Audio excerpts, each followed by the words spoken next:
नमस्कार, आदाब, सत श्री अकाल, hello, good morning to all of. मैं हूं आपका दोस्त प्रवीण सिंह और आप देखना शुरू कर चुके हैं भोमट बिरादरी। गाइस, कल का सफ़र तो मेरा पूरा हो गया और आज वहां से दोबारा जर्नी है वो शुरू हो चुकी है। अब मुझे निकलना है घर की तरफ। तो फ़िलहाल मैं गाड़ी पे बैठ चुका हूं और यहाँ से अब मेरा सफ़र है वो घर के लिए शुरू हो चुका है। तो रास्ते में जो भी एडवेंचर आएंगे सभी चीज़ों को लेकर ऊपर बात करेंगे, तो बने रहिएगा ब्लॉग के अंदर।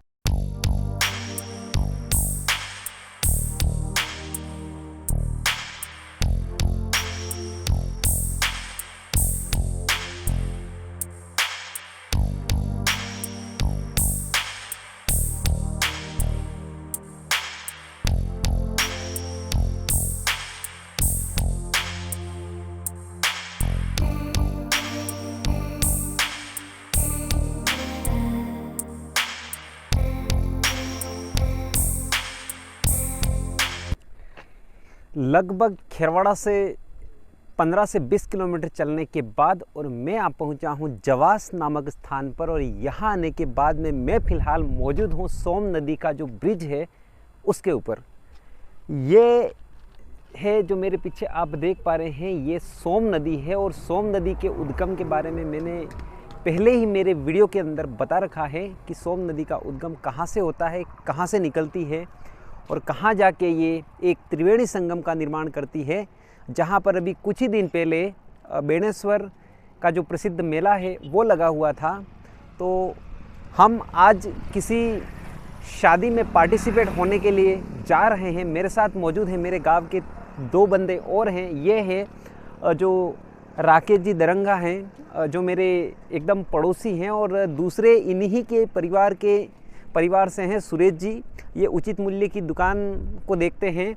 और हम तीनों मिलके और बाकी कुछ हमारे स्टाफ के लोग हैं वो भी आ रहे हैं। तो सब मिलके आज हमने प्लान किया है कि यही एक पास में सामीतेड़ गांव है और वहाँ पर मणिलाल जी की शादी में जाने के लिए हम फाइनली यहाँ से निकल चुके हैं। तो चलते हैं एक बार शादी में, और शादी में जाने के बाद वहाँ किस प्रकार का माहौल रहता है उन तमाम चीज़ों को लेकर बात करेंगे।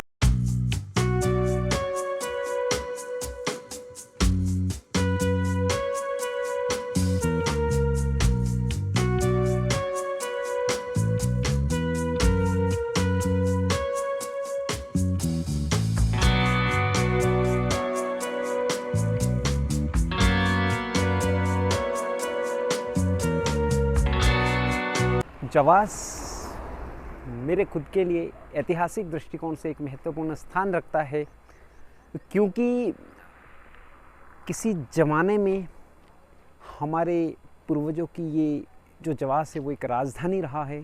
जवास प्राकृतिक रूप से काफ़ी खूबसूरत स्थान है, क्योंकि ये जो जगह है वो सोम नदी के किनारे स्थित होने के कारण यहाँ की जो प्राकृतिक छटा है वो काफ़ी खूबसूरत है। साथ ही जवास नदी से होकर बहने वाली जो सोम नदी है, इस नदी के अंदर लगभग 8 महीने पानी भरा रहता है, जिससे यहाँ की आसपास की जो वनस्पति है, यहाँ का जो आसपास का जो परिवेश है वो एक आकर्षण का केंद्र बना हुआ रहता है। फिलहाल मैं आ पहुँचा हूँ सोम नदी के किनारे स्थित जवास राज घराने की जो छतरियाँ हैं उन छतरियों के पास में। यहाँ पर लगभग 5 छतरियाँ हैं वो अपने यथा स्वरूप में हैं, और साथ ही एक जो छतरी वो उधर दिखाई दे रही है वो लगभग खंडित हो चुकी है। जवास मेरे निजी जीवन में काफ़ी महत्वपूर्ण स्थान रखता है, क्योंकि किसी ज़माने में मेरे जो पूर्वज थे उन्होंने जवास नामक स्थान पर अपनी राजधानी स्थापित की थी, और राजधानी स्थापित करने के बाद में यहाँ का जो इलाका है इसके ऊपर शासन स्थापित किया था। और यहाँ रहते हुए आसपास के बहुत सारे गांव हैं जहाँ पर ठिकाने और छोटे मोटे जो रावले हैं उनको स्थापित किया था। यहाँ से निकलने के बाद में मेरे जो पूर्वज हैं वो यहाँ के आसपास के गांवों के अंदर बसे। तो मेरे निजी जीवन में जवास अपने आप में एक काफ़ी महत्वपूर्ण भूमिका रखता है। जैसे ही मैं छतरियों के पास में आया, छतरियों के पास आने के बाद में यहाँ का पूरा अवलोकन करने के बाद में मेरी नज़र है वो इस स्थान पर पड़ी। यहाँ पर 2 मूर्तियाँ हैं और उन मूर्तियों से ये निश्चित तौर पर ये प्रतीत होता है कि ये जो मूर्तियाँ हैं जो महासतियों की मूर्तियाँ होगी। इन मूर्तियों के नीचे एक शिलालेख लगा हुआ है जिसको पढ़ना थोड़ा मेरे लिए मुश्किल है। इस शिलालेख से प्रतीत होता है कि इस शिलालेख के अंदर इन छत्रियों के बारे में, इसके अलावा जवास ठिकाने के बारे में, साथ ही इन महासतियों के बारे में ज़रूर जानकारी का उल्लेख किया गया होगा। तो गाइस, ये है इन छत्रियों के बारे में जानकारी, इस जवास ठिकाने के बारे में जानकारी, इन महासतियों के बारे में जानकारी। जब भी मेरे को समय मिलेगा मैं जवास ठिकाने से ज़रूर आपको रूबरू कराऊंगा। तो फिलहाल चलते हैं अपने गंतव्य की ओर, तो बने रहिएगा वीडियो के अंदर।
लगभग पूरे दिन के अंदर 120 किलोमीटर का सफ़र करने के बाद में और फाइनली मैं आ गया हूँ घर पे।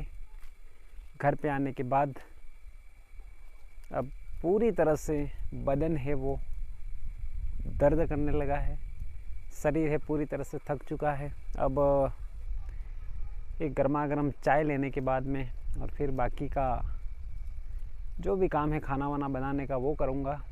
और चलो, आज के दिन का जो सफ़र है वो आपके सामने है और मिलेंगे इसी प्रकार के एक और इंटरेस्टिंग ब्लॉग के साथ में। तब तक के लिए बाय और जय हिंद दोस्तों।